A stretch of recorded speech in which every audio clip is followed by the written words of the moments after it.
Muito bem, meu povo, vamos para mais um react. E hoje, já que vocês gostaram do primeiro react que eu fiz do meu Universo Marvel Consertado do meu canal Nerd, hoje a gente vai reagir ao capítulo 2 dele. Inclusive estou deveras interessado porque a thumb era dos Vingadores, então já vamos começar sem enrolação. Em menos de um dia, a nossa meta do primeiro capítulo do Universo Marvel Consertado foi atingida com extremo sucesso. Então, como prometido, hoje continuamos a nossa saga do meu Universo Marvel Consertado com o segundo capítulo. Spoilers do primeiro capítulo estarão presentes nesse vídeo, então assista se você não viu eles antes. Então chega em relação e bora pro vídeo de hoje. The feeling that you're gaming the system. Why did you stop being a vigilante? 15 episódios? Ok. Não, eu acho que então, se são 15 episódios, não vai ser uma série de múltiplas temporadas. Eu acho que vai ser uma série de uma temporada só, né? Vamos descobrir agora. The line's crossed. Começando nosso capítulo com a primeira série da saga, temos o Homem Sem Medo em um total de 15 episódios. A série usaria parte da trama da Netflix, com um mercenário sendo contratado para caçar e eliminar a Karen Page por acessar dados confidenciais e legais da Fisk Industries. Nela, o mercenário teria sido o assassino da família de Frank Castle também, e por esse motivo, os caminhos de Murdock e Castle se cruzam. Temos aquela dinâmica dos dois, investigando o caso de Karen, com o justiceiro constantemente recorrendo a métodos mais sangrentos e o demônio de Hell's Kitchen tentando contê-lo. No primeiro episódio acompanhamos a origem de Matthew, com menções aos acontecimentos de nosso universo, sobre a caça aos mutantes e a Fundação Baxter ter superado a indústria de Stark na bolsa de valores nos últimos meses. E uma referência clássica seria que quando ele usasse o traje pela primeira vez, um dos bandidos o chamaria de atrevido. No decorrer da série, temos participações especiais de Misty Knight e Luke Cage, e obviamente quem estaria por trás de tudo isso no fim seria revelado ser o rei do crime, Wilson Fisk. No final da série, o mercenário é preso e o justiceiro sai da cidade para caçar outros criminosos. E uma nova ideologia menos sanguinária devido ao seu tempo passado com Matt. A última cena é Demolidor começando a investigar o tal rei do crime no edifício Fisk e conhecendo o Homem-Aranha que estava fazendo a mesma coisa. Muito bem, muito bem. Vamos aos adendos. Ter participação do Luke Cage e da Misty Knight. Interessante. Eu faria a participação dele sem Jessica Jones porque tem mais a ver entre os dois. Mas, sendo assim, Justiceiro. Gostei da ideia do mercenário ser o assassino da família dele. E, obviamente, aquela referência do Atrevido é sensacional. Mas eu fico me perguntando, será que Atrevido foi somente na dublagem brasileira ou também foi na dublagem americana do Aranha de 94? Eu não me lembro. Independente de qual foi, ficou muito bom. E agora temos sequência do Homem-Aranha.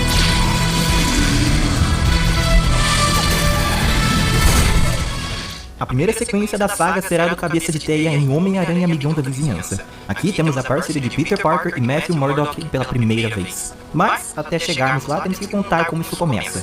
No início do longa, vemos que cerca de 3 anos já se passaram desde o primeiro filme, com Gwen e Peter tendo retomado seu relacionamento conturbado. Harry, ao que parece, se recuperou da sua saúde graças ao tratamento que Norman desenvolveu. Então, livre da preocupação, o Norman retornaria aos seus experimentos, entre eles desenvolver para as Forças Armadas um novo soro super soldado, e é onde deixamos Norman pelo resto da trama. Temos uma recapitulação do que houve nos últimos 3 anos, com Peter vencendo Electro, Octopus, Camaleão e o resultado, é claro, pelos noticiários do Clarim Diário. Harry, Peter e Tia May vão visitar a nova vizinha e por ela conhecem a sobrinha dela, Mary Jane Watson. Ela diria a primeira frase icônica do quadrinho: "Aceita, Tigrão, que você tirou na sorte grande", e imediatamente Peter e Harry se apaixonam por ela. Mas é Harry quem termina namorando com ela por enquanto. Ao término de um sistema de casais entre Peter, Gwen e Harry e MJ, os três são abandonados por Peter devido a algumas criaturas passarem perto, e isso ser um sinal que o Aranha era preciso essa noite. Harry as acompanha e faz uma piada que Peter é assim mesmo, e Gwen se mostra decepcionada. O fim do primeiro ato no longa, temos o Aranha enfrentando o primeiro vilão do filme, que seria Roderick Kingsley, o Duende Macabro. Kingsley estava roubando... Sabe o que ia ser legal? Uma adaptação de Nação Goblin. Eu, inclusive, em vez de termos o Norman Osborn como vilão, seria muito interessante ter o Duende Macabro, né? O Roderick Kingsley como Duende Macabro, sendo o vilão de uma adaptação de Nação Goblin. Tanto que eu acho que, dependendo de como você me for daqui pra frente, é provável que a gente tenha uma adaptação de Nação Goblin. E eu torço muito para que em uma adaptação de Reinado Sombrio, o vilão seja o Norman. O Norman ainda não tá no Sam? Não tá. Mas, depois de Guerras Secretas, nada é impossível. a Oscorp, em busca de um novo soro sendo desenvolvido por Osborn, mas o herói é capaz de pará-lo e durante a fuga nós temos a introdução do clássico rastreador da série animada dos anos 90. Eventualmente o herói triangula a localização do vilão, chega à Torre Fisk e conhece o Demolidor, assim como no final da série do Vigilante. E de primeira, é claro que os dois soltariam, mas se entendem logo em seguida, como todos os heróis nos quadrinhos. E para os que não viram ou pretendem ver a série, ele explica suas razões de forma resumida através de diálogos ao nosso protagonista. O doente estava trabalhando com Fisk para falir a Oscorp, e se o soro e a fórmula fossem roubados, seria o fim de Osborn, ou seja, um simples golpe de companhias. No terceiro ato, os vilões enfrentam os heróis, e a dupla vence. Fisk é preso e Kinsey aparentemente morre esmagado por um pilar. Nos momentos finais do longa, temos os reunidos por Misty Knight, o Homem-Aranha, Demolidor e Luke Cage, onde ela diz que Fisk é inocentado por todos os juízes da cidade estarem em seu bolso. Os heróis ficam decepcionados, mas concordam que foi uma aventura divertida e que deveriam repetir a dose. Luke Cage pede para Murdock ao menos lembrar-se de chamá-lo da próxima vez, e no céu um buraco de minhoca se abre, e o filme termina com eles dizendo que, pelo visto, isso vai acontecer antes de se esperar. Eu não entendi esse final. Sinceramente. Tá bom, entendi que esse portal que você abriu é dos Chitauris que estão invadindo a Terra. Mas não me entra na cabeça como que isso se aplica. E por que que isso tá num filme do Homem-Aranha? Mas deixa, né? Deixa. Agora é Thor. Não. Temos um problema. Thor Ragnarok jamais poderia ser adaptado no primeiro filme do Thor. Meus amigos, isso é simplesmente o encerramento mais trágico possível para uma trilogia. E você me coloca no primeiro filme do personagem dentro do universo? Complicou. Nossa, tem uma adaptação de se eu não me engano, eu esqueci o nome, é o Crepúsculo dos Deuses, uma coisa assim, que é onde o Thor acaba encontrando a Hela, somente isso, já dá pra fazer um filme. Ou ele encontrando o Hércules e tendo a briga com os Zeus. Ou até mesmo só mais uma briga com o Loki. Não precisava ter colocado o Ragnarok aqui.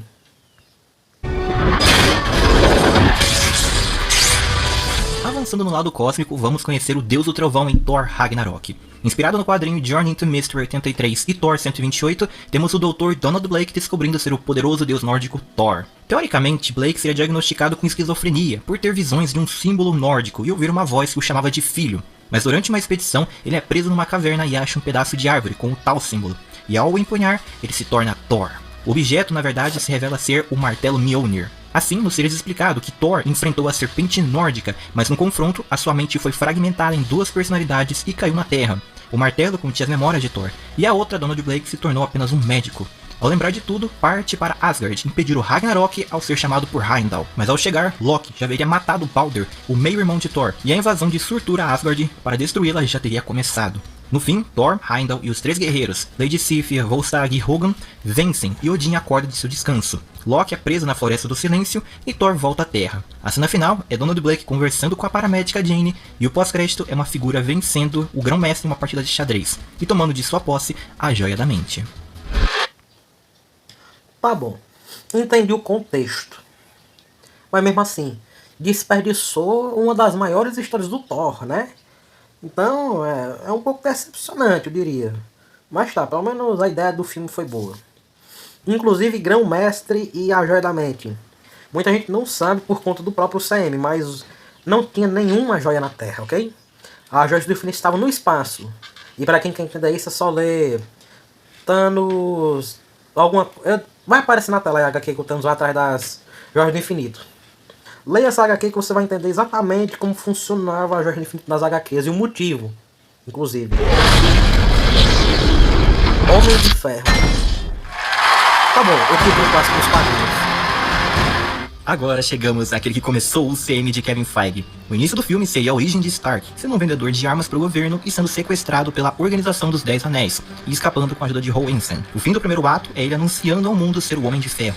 Meses depois, Stark esteve obcecado em acabar com a organização terrorista, destruindo várias bases espalhadas pelo mundo. E finalmente, ele seria visitado em sua mansão em Malibu pelo Mandarim Wenwu e seu filho de 13 anos, Chang-Chi. É claro que o vilão tentaria fazer um acordo com Stark, mas as negociações acabariam com o herói sendo derrotado e a sua mansão sendo derrubada, assim como no terceiro filme. O terceiro ato é Stark sendo visitado em sua base secreta por Shang-Chi e fazendo parceria para vencer o vilão e acabar com a organização de uma vez por todas. Na batalha final, Wen-Wu descobre a traição de seu filho e invade a indústria Stark fazendo Pepper, Rhodes e Happy de reféns. Assim, Tony aparece com uma nova armadura especificamente desenvolvida para enfrentar o vilão. Enquanto Stark e Mandarim se enfrentam nas ruas da cidade, Shang-Chi derrota os capangas do vilão e salva os reféns. No fim, Stark vence o vilão. Shang-Chi desativa a base de operações de seu pai e o nosso herói é chamado por Nick Fury para se unir à iniciativa Vingadores. O pós-crédito é numa festa de gala, Stark recrutando Hank Pym e Janet Van Dyne. Ah não, vai, não. Thor Ragnarok, o filme do Thor já não tem me convencido. Agora já veio com esse filme do Homem de Ferro. Ok, o primeiro filme, o Mandarim ser o vilão, é muito interessante, o Mandarim ser o vilão do primeiro filme. Inclusive, é o tipo de vilão que você não mata no primeiro filme, é o vilão que você traz no primeiro filme. Segundo filme, traz outra ameaça. Terceiro filme, ele volta com outra ameaça maior. Exemplo, Fin Fang Foom. Mandarim traz o Fin Fang, aparece no primeiro filme. No segundo filme ele não tá, no terceiro ele volta com Fin Fang Foom. Pronto, tá aí a trilogia. Mas, pô, trazer Shang-Chi já no filme e não ser um filme de origem faz sentido. É um filme de origem até, mas não tem por que ter trocado a história original do Homem de Ferro 1. Ok, né? Ok. Os Vingadores. Já começa errado de novo, porque não era para os Vingadores ser o primeiro filme... Não, o primeiro filme não. Ser um filme de meio de fase. Era para ser encerramento, né? Até porque, vamos lá. Não dá para encerrar com X-Men ou Quarteto Fantástico, porque o próprio nome já disse. É X-Men ou Quarteto Fantástico. Agora Vingadores não. Vingadores, o nome Vingadores é sinônimo de qualquer personagem da Marvel fazendo parte da equipe. O próprio Wolverine já fez parte da equipe em Novos Vingadores, né? Então, funciona o encerramento do seu filme dos Vingadores. Aqui temos os maiores heróis da Terra se unindo pela primeira vez para enfrentar o Deus da Trapaça. As maiores diferenças seriam não termos a Viúva Negra e Gavião Arqueiro na equipe agora, mas é claro que eles estão com participação especial, incluindo a Arpia. No início do filme, Loki é visitado na Floresta do Silêncio por alguém misterioso, oferecendo um acordo de libertá-lo e ele conquistar a Terra em seu nome. É claro que o Deus da Trapaça aceita e recebe o cetro e parte para a Terra. Além de que durante a batalha final, veríamos o núcleo do Queens, o Homem-Aranha, Demolidor e Luke Cage lutando contra alguns Chitauros perdidos na invasão. No Westchester, Xavier e seus X-Men defendendo a mansão, e no terraço do edifício Baxter, o Quarteto Fantástico destruindo alguns batedores em céus. E tirando isso, temos um longa bem similar ao de Joss Whedon, no fim das contas, apenas trocando alguns personagens por outros. Hank Pym é controlado por Loki, e antes que vocês perguntem, sim, isso quer dizer que a Vespa é quem recrutaria o Bruce Banner.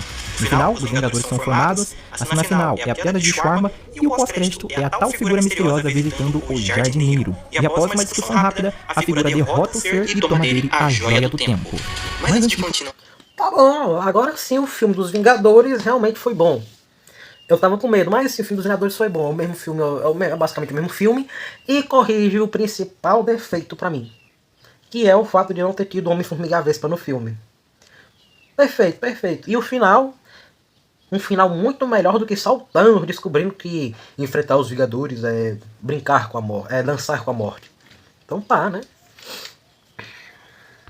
Continuar gostando do vídeo, então deixa um like, se inscreva no canal para continuar essa saga. Dependendo do que eu já posso ver aqui, eu acho que todo mundo vai se marca consertado será de 700 likes. Eu duvido que seja impossível para vocês, porque vocês conseguiram bater a meta em um dia só. Então já vai deixando esse like já e compartilhando com seus amigos esse vídeo. Continuando agora... Ah, Quarteto Fantástico. Destruidor de... Não, rapaz. Destruidor de lares, homem. Rapaz, mande logo um título mais imponente, Devorador de Mundos. Ah, pronto, o Galactus agora, resumindo. Bom dia. Vim quebrar tua casa. Não, fica muito mais foda o cara chegar... Eu vou lhe comer. Pronto. Eu quero ver... Esse é o nível de ameaça que tem que ser apresentado. Mas tá bom, se for uma adaptação fiel, eu esqueço o título. Continuando a história da nossa fantástica família da Marvel, chegamos em Quarteto Fantástico Destruidor de Lares. Sim, uma piada que só funciona mesmo em inglês. Aqui temos a chegada do terrível devorador de mundos Galactus. Nossa história começa com o quarteto no Egito Antigo, vencendo o faraó Ramatut, com a ajuda de um guerreiro chamado Ensabanur. Pronto. Já me ganhou. Trouxe o Ramatut sendo introduzido no filme do Quarteto Fantástico, que era o certo desde o início, não é mesmo, Quantumania? E aproveita e traz o Apocalipse pro MCU. Muito bom, muito bom. E ele assumindo o trono como faraó. E a equipe voltando para casa sem a cura para a cegueira de Alicia Masters, namorada do Coisa. Seria mencionado que Reed encontrou textos falando de um elixir capaz de curar as pessoas de qualquer doença ou invalidez. E além de estudar, pretendia presentear a Alicia com uma amostra, com o objetivo de curar sua cegueira. Mas as coisas não saíram como planejado. E como eles usaram a nota negativa para a viagem no tempo, eles retornam 3 semanas depois, por coincidência, no dia que o surfista prateado chega para anunciar que seu mestre escolheu a Terra como seu próximo alvo. Sue Storm estaria fora do filme por conta de ter tido há poucos meses dado à luz ao primeiro filho do casal, Franklin Richards. No total, temos 2 lutas no filme. O primeiro embate, Doom oferece ao surfista um acordo com o Devorador de Mundos. Mas no segundo embate é interrompido pelo Vigia, e Alicia Masters é quem convence Norman Red a ajudá-los. No terceiro ato, temos a nave do Galactus chegando, e nisso temos várias participações especiais. Entre elas, Raio Negro presenciando Jatlan com sua amada Medusa e o irmão Maximus em Westchester, Xavier e Moira McTaggart em Wakanda, o Rei T'Challa, Shuri e Namor. No Queens, Peter, MJ, Gwen, Harry e May Parker. Em Hell's Kitchen, Murdoch, Cage, Knight e Paige saindo de uma lanchonete. No aeroporto aviões da SHIELD, Nick Fury, Maria Hill, Clint Barton e Bobby Morrison. E por fim, na mansão dos Vingadores, temos Tony Stark, Steve Rogers e Hope Van Dyne. Na chegada do Devorador, a cidade se torna um caos, com terremotos e postes caindo, como se fosse o fim dos tempos. Na base militar que o quarteto, o Vigia e o surfista estavam, uma parede cai em cima de Alicia, e ela morre por conta disso. Norman é capaz de trazê-la de volta à vida, mas também cura sua deficiência visual, e o grupo forma um plano para impedir Galactus. Diferente do quadrinho que o Vigia apenas ajuda Reed a pôr as mãos no Unificador Total e ameaçar Galactus, iremos com algo parecido com o que acontece na revista Fantastic Four Life Story. É revelado pelo surfista que o Reed, ao ver um vislumbre do Galactus no passado, criou uma conexão neural, e o ser escolheu Reed para ser seu novo arauto. Assim, o Ato, Norman e Reed bolam um plano de enganar Galactus e realizar um ataque que pudesse mandar o ser para longe. Eles constroem uma arma de antimatéria na base lunar do Vigia, e Reed fica cara a cara com o ser, flutuando no espaço, apenas o distraindo para a arma carregar no terraço do edifício Baxter. Também vale mencionar que o Galactus estaria extremamente fraco nessa história, tanto que é o motivo pelo qual ele é capaz de ser vencido facilmente. No fim, eles conseguem vencer o Devorador e enviá-lo para os confins do universo, salvando assim a Terra e dando ao planeta mais alguns séculos de vida. O filme acaba com Sue contando estar grávida de novo a Reed e o quarteto sendo visitado pelos Inumanos. A cena final é o Johnny Storm conhecendo a sua futura esposa, a princesa inumana Cristal.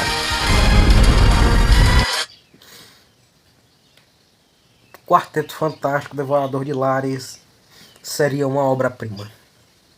Eu fico até emocionado em ver isso. Se errou em um filme, se errou.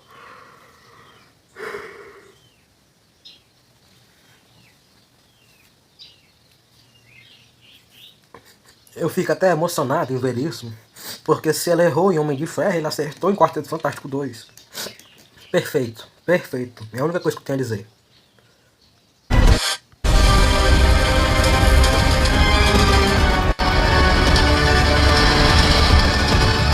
Agora vamos ao segundo spin-off da franquia X-Men, que será X-Men Origins Tempestade. No longa, temos uma adaptação do arco Morte em Vida e dos Morlocks, além da origem da mutante protagonista Ororo Monroe. O filme começa com o nascimento da pequena Ororo, na vila de Kenny, sua mãe sendo uma nativa e seu pai um artista famoso que estava visitando a aldeia, mas se apaixonou e casou-se. Eles então vão para a Inglaterra e vivem por algum tempo, até que seus pais são mortos num acidente de carro, e mesmo sendo uma criança, ela tenta voltar para a vila, mas chega no máximo até o Egito, onde ela se torna uma ladra e batedora de carteiras, sendo que uma de suas tentativas falhas é contra o professor Charles Xavier, que estava visitando o país. Eventualmente, ela consegue dinheiro o suficiente e retorna à sua vila, e começa a desenvolver a sua mutação a partir de lá, controlando o tempo e dando sua dádiva de chuva às regiões com seca, se tornando uma espécie de deusa.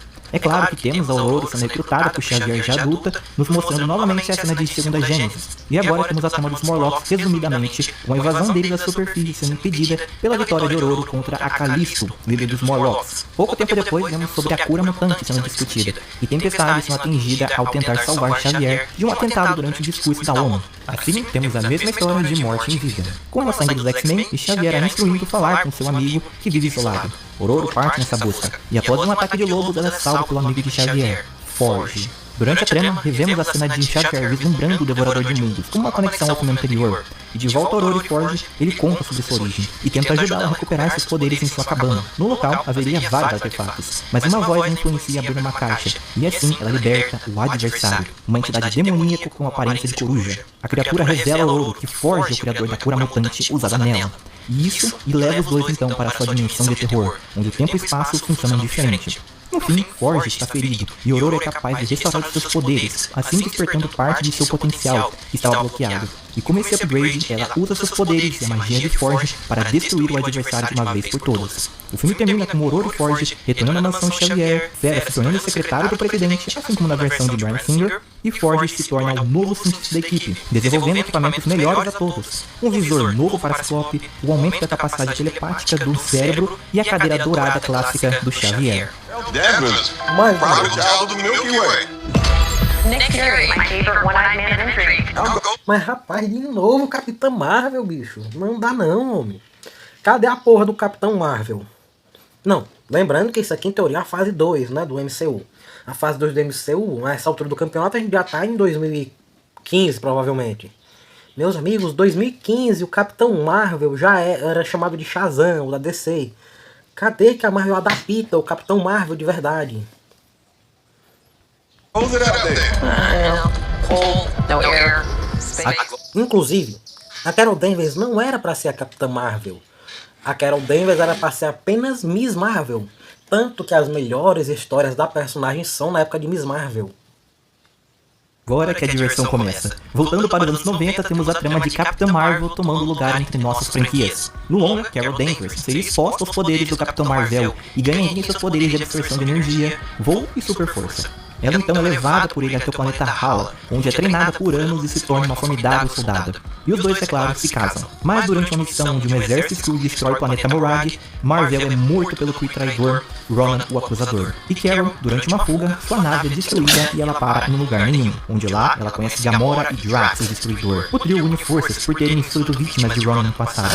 Drax teve sua família morta por ele, e Gamora foi tomada de seu planeta Zenober e entregue a Thanos como escrava, mas que foi adotada pelo Titã e se tornando uma assassina igual à filha dele, Nebulosa. No terceiro ato, os dois localizam Ronan até Xandar, que era onde seria sua vingança final. Uma participação especial de Richard Rider, o Nova, que nessa versão seria um Xandariano, ao invés de um terráqueo. Juntos, eles salvam Xandar e matam o Acusador. Carol é concedida por Nova Prime o posto de Capitã, e assim ela ganha o título de Capitã Marvel. Nossa protagonista passa por alguns meses em Xandar, e após muito conversar com Gamora, Drax e Nova, decide visitar a Terra, onde reencontra com Maria e Monica Rambeau, após 20 anos desaparecida. E o filme termina com Monica e Maria se tornando poeira na frente de Carol. Assim, temos um gancho para o primeiro mega evento da saga. A cena final é um texto dizendo: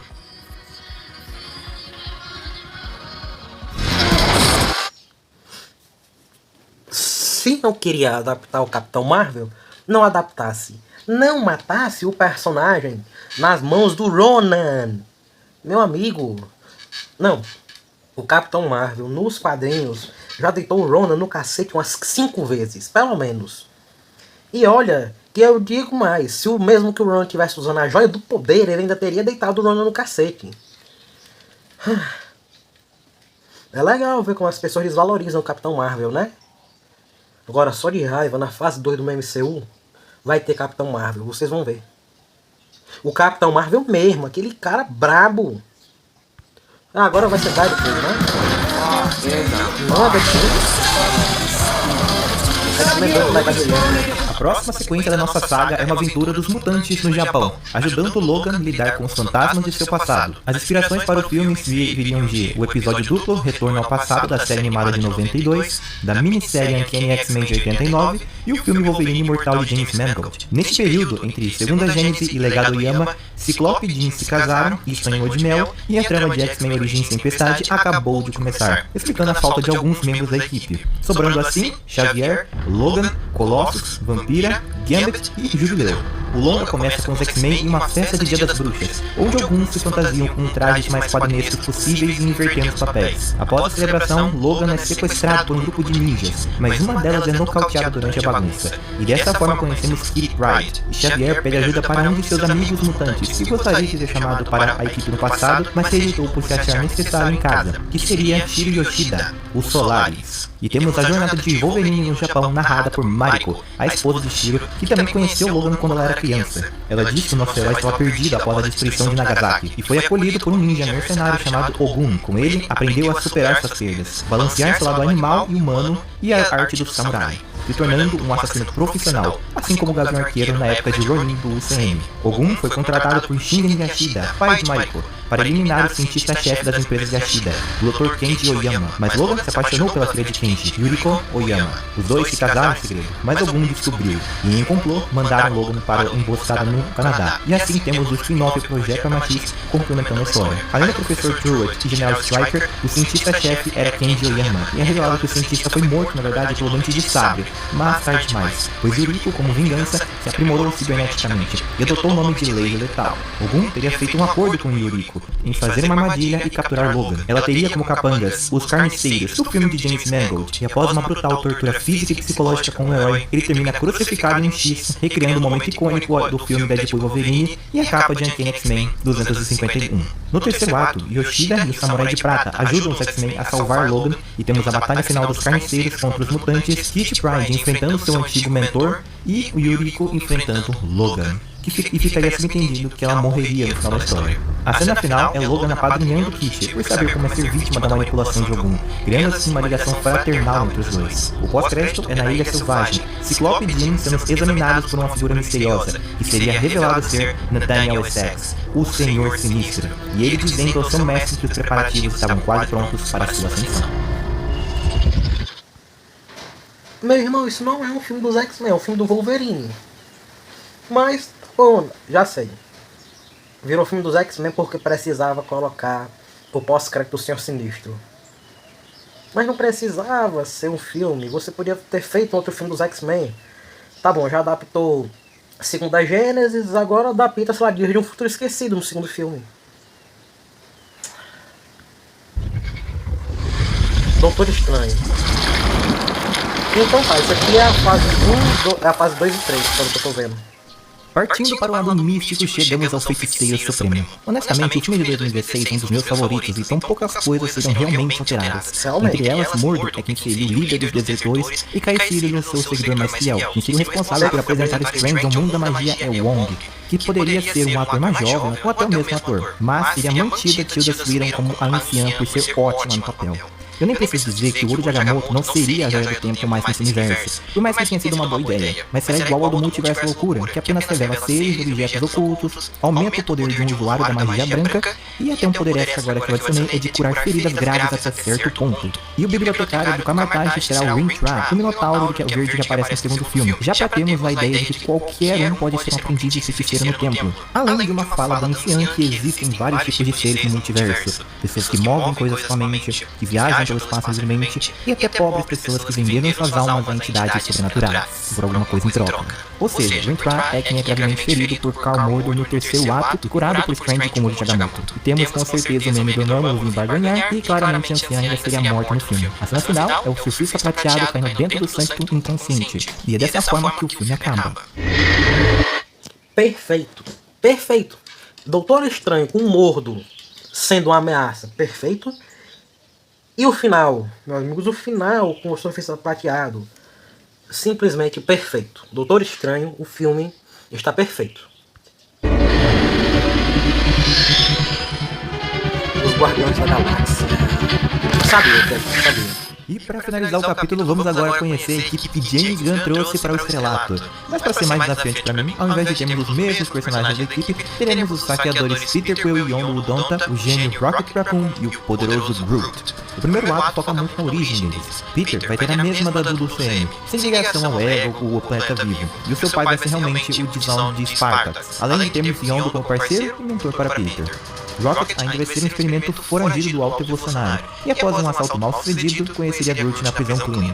Ao escaparem, Quill e Yondu os capturam, mas ao serem atacados por outros caçadores de recompensa, Groot e Rocket os ajudam a se salvar, e após ouvir suas histórias, aceitam-os como aliados, e até porque a recompensa por eles nem era boa assim. No segundo ato, vemos a primeira missão dos pós-formação da equipe, com os soberanos contratando os guardiões para resgatar um artefato roubado e vendido para Tanlir Tivan, o colecionador. Eles afirmam que criaram um ser perfeito, e na primeira missão dele foi gravemente ferido, e criou um casulo provisório. Testemunhas presenciaram piratas o levarem e ser vendido ao colecionador. Então a equipe deve invadir o lar do antagonista em lugar nenhum e enfrentá-lo para recuperar o soberano perfeito. No terceiro ato, durante a batalha, que será bem similar ao episódio de What If, o ser saía antes da hora, mas forte o suficiente para vencer Tivan. E na jornada de volta, o ser se nomeia de Adam Warlock. Mas ao invés de retornar aos seus criadores como deveria, Adam prefere se unir à equipe e ajudá-los a salvar pessoas e derrotar ameaças. O pós-crédito é um vislumbre do planeta Shalandar, com um soldado falando com uma figura encapuzada sobre os artefatos terem sido encontrados, e estavam no aguardo de uma ordem. Ele se ajoelha e a figura levanta o capuz, revelando ser a princesa Shiar Rapina, irmã da rainha Lilandra. E esse é o final do segundo... Puta que pariu, bicho. Aí sim, rapaz. Aqui nós temos um filme brabo dos Guardiões da Galáxia. Mas aí tem um ponto que eu quero destacar. Cadê o filme dos Vingadores? Cadê? Cadê a Guerra Infinita? A Guerra Infinita não. Guerra Infinita é uma história muito ruim dos quadrinhos. Cadê o Desafio Infinito? Hein? Cadê o Desafio Infinito? Eu entrei no vídeo pra ver o Desafio Infinito. Mas tá bom, tá bom. Eu vou resumir o que eu achei do vídeo. Começa bem, a metade é uma porcaria com algumas exceções e o final foi bom. Então, esse vídeo não foi melhor que o primeiro, mas gostei também, gostei. Muito bem, se você gostou desse react, deixa o like e comentem também o que vocês acharam da história que o meu canal Nerd construiu aqui. Inclusive, passem também no canal dele, né? Até porque o cara realmente fez algo interessante aqui. Vão lá, deixem um like nesse vídeo, que eu vou deixar o link na descrição. E se inscrevam, ok? Se inscrevam. Também vou deixar o link do canal dele aqui na descrição. Muito bem, esse foi o vídeo de hoje, espero que tenham gostado. E se gostou, deixa o like. Então, meu nome é Alejandro, eu sou seu apresentador e esse é o canal A Nova Era. Fui!